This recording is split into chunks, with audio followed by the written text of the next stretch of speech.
Pedro, nesse bloco eu gosto de falar sobre carreira.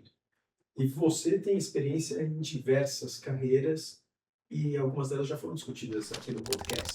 E o que não foi muito discutido é a carreira em fundo. Como é a carreira no fundo? O que é exigido do profissional? Se você tivesse que fazer propaganda para o nosso ouvinte, mandar o currículo para você, o que você diria para eles? E depois eu quero saber também o que tem de ruim. Perfeito, tem razão. E esse é meu pitch. Assim, eu tenho uma questão de eu não consigo vender o que eu não acredito. Boa. Né? Então, sempre quando eu estou falando com candidatos, né, e eu falo a real por duas questões. Porque eu acho que eu tenho uma responsabilidade muito grande para com as pessoas. Se a pessoa toma a decisão de vir trabalhar comigo, eu não quero que ela se arrependa e tenha surpresas por eu não ter sido transparente e honesto. Né? Eu tenho uma responsabilidade pessoal, moral grande. Né? E o outro lado que eu não acredito, eu não consigo vender um negócio que eu não acredito. Né? Não vou vender um projeto que eu sei que é uma furada, eu não consigo. Meu body language não consigo. Então, assim, o principal ponto e que eu acho no fundo você se expõe a muita coisa, desde um negócio relativamente simples, não tem nada simples, mas mais fácil, até coisas muito complexas. E como as estruturas são muito pequenas e enxutas, não tem como você não contar com a ajuda de todo mundo. Né? Então, por exemplo, né, a controller que eu trouxe, eu trabalhei com ela em 2 outras empresas. Né, assim, metade do meu time eu trouxe de lugares que galera que gosta de trabalhar comigo, eu vendi bem a oportunidade e estão lá desde o início. Né? Então ela era uma controller. Só que assim, o que ela expandiu, porque essa controller, no fundo, ela vai ter que me ajudar a discutir o M&A. Puta, o que a Price indicou lá no due diligence é pertinente, não é? O que a gente tem que botar para dentro, o que não tem, o que dá pra gente, né, de acordo com a nossa política. Então, assim, tem um mundo M&A, que hoje em dia essa pessoa se envolve, que não se envolvia. Né? Tem a história, tá bom, que estrutura societária a gente vai colocar aqui para ter o melhor benefício da operação e pensando num exit, sei lá quando, se eu for vender, eu vou pagar menos imposto, por exemplo. Né? Vou otimizar essa estrutura. Então ela se envolve nesse lado também. Aí tem um ponto, tá bom, vamos falar de alavancagem, né? de discussão com o banco. Pô, você emite um CRI aqui, você faz essa estrutura, né, sindicalizada lá fora. Só que tem toda uma parte financeira desses contratos que ela tem que olhar. A definição aqui de EBITDA está certo, como a gente faz? Que ajustes são permitidos e que não são? Como é que a contabilidade reflete isso? Eu tenho um número fácil de pegar e provar para o cara que eu posso ajustar porque está aqui na contabilidade. Então, assim, se envolve no mundo tesouraria, botando dessa forma, que não se envolveria. Né? Isso, como tem tanto assunto e são tantas empresas, tantos projetos, não é só ela que se envolve, é o time dela que se envolve. Né? Então, o que eu acho muito legal, você acaba se expondo muito a várias frentes que, na maior parte dos lugares, você estaria segmentado aquela caixinha. Com menos capilaridade. Aqui tem muita capilaridade, muita coisa acontecendo, né? E a gente acaba, por estar na holding também, entrando no dia a dia do cara. Você conhece problemas do dia a dia, coisas boas do dia a dia, né? Você tem a visão de cima. E aí o ponto também super importante é como você converte isso tudo para uma linguagem estratégica, para uma linguagem sênior, para apresentar isso para o conselho. A gente tem reunião de conselho todo mês. Então esse lado também de como você se lapida, como você é polido para mostrar um material, executivo, muito bom, onde ele também tem que conseguir passar a mensagem sem precisar da sua cabeça lá estar acompanhando a apresentação. Né? Então você acaba sendo exposto a muita coisa, né? Que eu acho isso olhando, né, depois de alguns anos de carreira, eu acho que abre mais portas. Né? De novo, essa controle, mesmo assim, ela está discutindo com a gente, se o planejamento está botando um forecast assim, então eu vou usar esse número, como é que ele impacta a contabilidade para saber se meu cálculo de covenant lá na frente vai estar dentro ou não. Isso vale tesouraria, a mesma coisa. Né? O meu tesoureiro lá hoje em dia se envolve junto com a contabilidade, né, junto com o FP&A. Então, assim, o time, tanto é que senta eu, os meus 3 diretos em volta de mim, um na frente e os 2 do lado. Né? Porque a gente está sempre junto ali. Aí isso permeia para a equipe de baixo. Então, eu acho que essa história, esse ponto de você se expor a muita coisa, coisas importantes que fazem a diferença, né? Estava até outro dia com um rapaz lá da tesouraria, né, que é o segundo nível. Falei, Rodrigo, o que você está fazendo aqui é o que o senior partner do fundo mais quer. Então a coisa mais importante é isso aqui. Né? Então eu acho que e uma exposição todo mundo, mesmo sendo mais júnior, tem exposição com todo mundo em cima, né? Então acho que isso faz total diferença. E depois, naturalmente, é uma questão particular do nosso projeto, que é uma tese muito interessante, mas pensando em fundo de uma forma geral, eu acho que o fundo acaba te expondo a muita coisa ao mesmo tempo, entendeu? Vem da natureza de trabalhar em fundo, porque você tem que aprender a vender tese, você tem que aprender a Exato. fechar captação, você tem que aprender a fazer um investimento que pode ser, que inclui M&A, em todos os lugares tem isso. Depois você tem que fazer a integração da operação, melhorar a governança. É o que a gente falou no começo do episódio, né? Você traz o melhor do transacional e o melhor do Exato. corporativo. Exato. E tem um ponto importante também, como você está no meio, você fica sendo massacrado, né? Pelos investidores acionistas em cima, e você tem o pessoal das operações de baixo, né? Porque no fundo sempre tem aquela história, né? Pô, vocês pedem um monte de coisa, mas vocês não estão no dia a dia da operação. E é verdade. Só que aquela história de você explicar o porquê, assim, você tem que estar próximo do pessoal que está embaixo, para o pessoal que está embaixo não só sempre ter o canal aberto com você, não tem surpresa, não tem nada. Ao mesmo tempo, ele tem que entender se você está pedindo alguma coisa porque realmente é necessário, e você também tem que estar ali para ajudá-lo. Então, assim, conquistar o coração desse cara. Né? E ao mesmo tempo, em cima, né, muitas vezes eu filtro muita coisa e dizer, cara, a galera vai morrer. Isso aqui agora não é o momento, dá para esperar 2 meses. Né? Como a gente também consegue equilibrar um pouco essa balança sem perder credibilidade em cima e fazendo a ponte da melhor forma. Então, aí volta a exposição, mas uma exposição de uma forma responsável e que você tenha confiança de todo mundo. Né? No final você está numa posição super adequada, né? Super agradável, que o pessoal de cima está frustrado com você e o pessoal de baixo está frustrado com você. Você levando porrada de tudo quanto é lado, mas aí a arte está em equilibrar essas expectativas. Exato. Mas isso. E eu acho que ao longo da minha carreira, assim, tudo que eu vivi, passei, me habilitou para estar nesse momento aqui agora.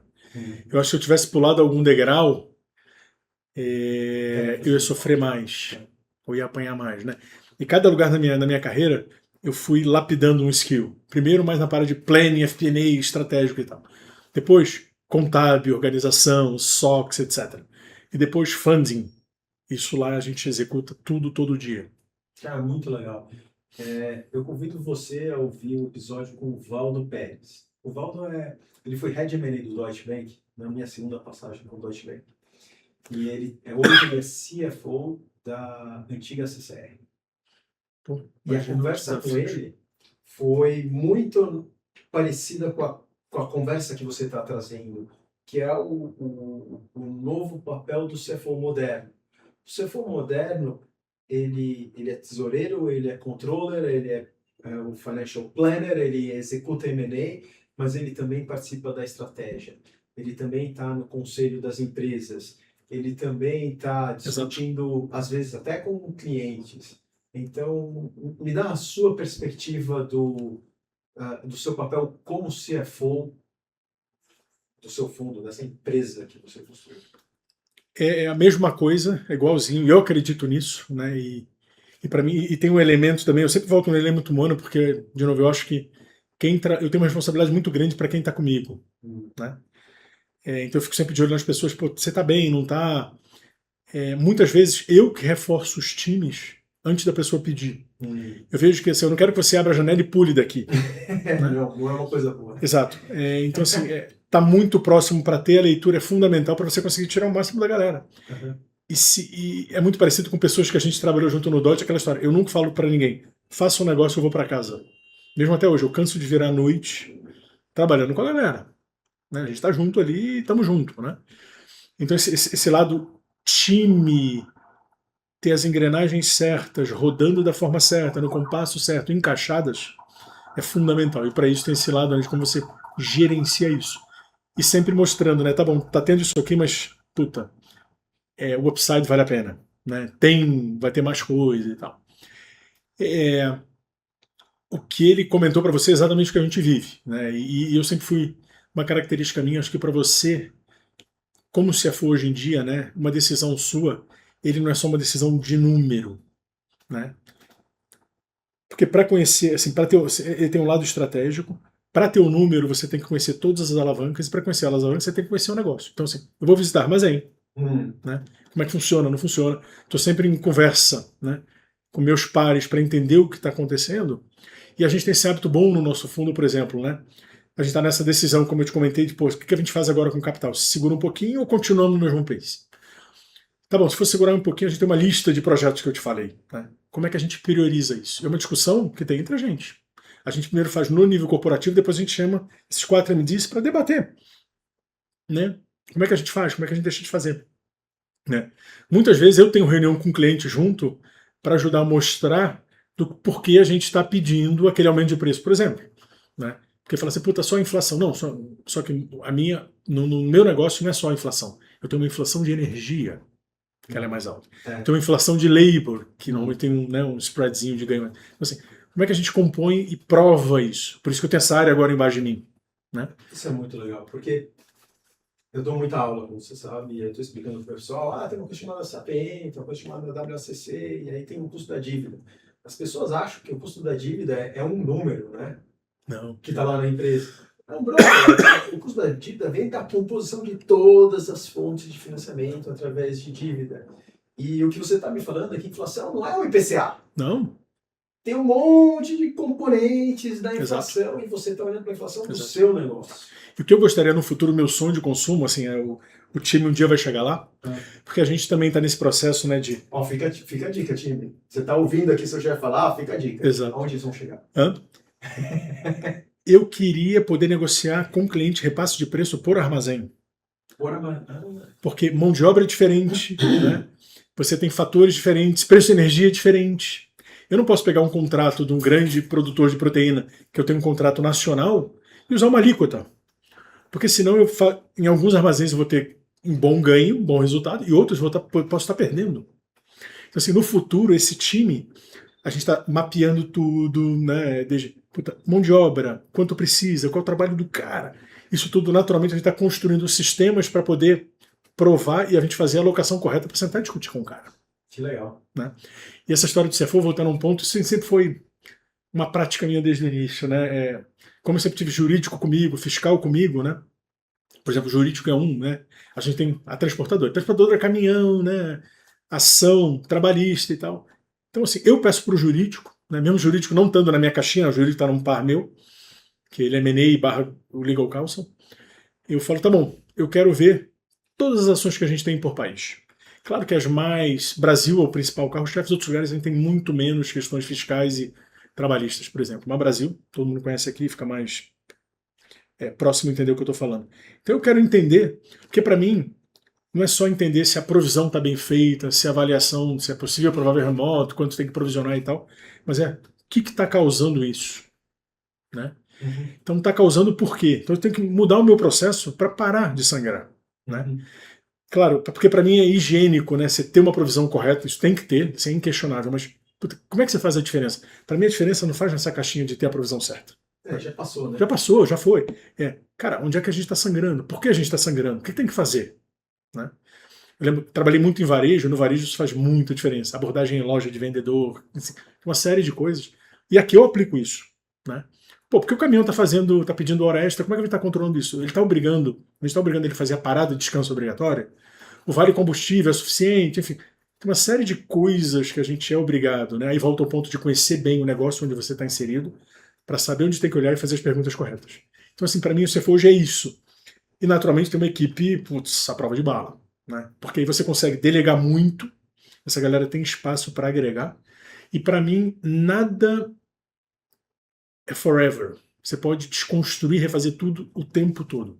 Entendi. Se fizer sentido, entendeu? Esse é o CFO moderno. Porque eu vejo alguns clientes meus, o CFO é um tirador de pedidos. Não pode. A operação está lá rasgando, está fazendo, e de repente vem a conta dele do que o pessoal comprou de matéria-prima, ou o comercial aproveitou um desconto e colocou mais estoque do que precisava. E aí acaba o caixa e o CFO tem que se virar para pegar uma linha nova de crédito, para fazer um financiamento, para antecipar recebível. E aí o CFO está sempre reativo, está sempre correndo atrás do que a empresa fez. Mas eu acredito no método de vocês, o método Valdo do CFO está envolvido na estratégia, na tomada de decisão, da execução, com base no planejamento financeiro. Exato. Então, o planejamento financeiro, ele é causa, não é consequência. Exatamente isso. Outro exemplo que a gente começou, isso já tem um aninho, está indo super bem. Eu comecei a mapear nossa carteira de recebíveis, né? Basicamente, a gente já cortou, tem ainda um espacinho para cortar, mas já melhorou drasticamente, né? Então, trazendo o dinheiro meu que está parado, porque assim, o cliente fica pedalando, né? Se você não fica atrás dele, natureza global de cliente seu é não pagar. E aí eu com o comercial falei assim, comercial, vamos começar a penalizar esse cara que não paga? Né? Claro que eu não vou ser 100%, né, severo, aí tem um bom senso, né? Mas basicamente, que iniciativas a gente pode trazer pensando em negócio para gerar valor? Basicamente então, isso. Maravilhoso. A gente tem 2 mensagens principais. Fundo é um lugar incrível para trabalhar, incrível para começar a carreira. Molecada que está pensando em entrar no mercado de trabalho, né? Investment Banking não é o biscoito mais gostoso do pacote, tem outros biscoitos ali no pacote que podem ser legais.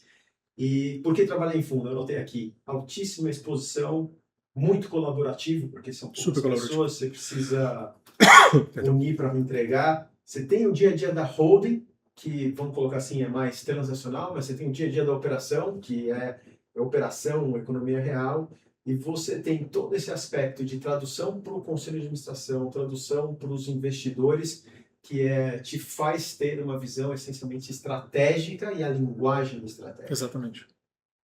Excelente. Isso tudo você vai traduzir no que a gente chamou aqui do CFO moderno.